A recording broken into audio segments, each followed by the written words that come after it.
अस्सलामुअलैकुम वरहमतुल्लाहि वबरकातुहू। औज़ु बिल्लाहि मिनश्शैतानिर्रजीम। बिस्मिल्लाहिर्रहमानिर्रहीम। इन्ना अअतैनाकल कौसर फसल्लि लिरब्बिका वन्हर। इन्ना शानिअका हुवल अबतर। My name is Ahmad Khiza. My father's name is Mufti Abdul Samad Qasmi.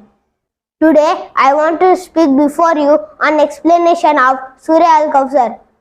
Allah, the greatest of all, says in this surah, O Prophet, surely we have given to you Al-Kawthar, so offer salah to your Lord and sacrifice.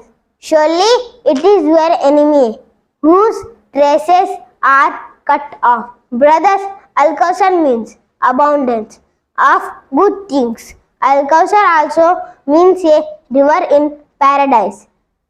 Both meanings are possible here. The Muslims are the followers of Allah. The Muslims are the followers of the Prophet Muhammad sallallahu alaihi wasallam. If the Muslims are true followers of Allah, Allah will reward the paradise.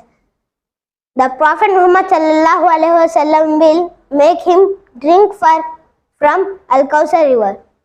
If the Muslims are faithful followers and sacrifice in the path of Allah, Allah will make him honorable and great in this world and in the world to come also. Friends, thusly the enemies would be defamed and their traces would be cut off. May Allah make us true Muslims. Ameen. Khuda Hafiz.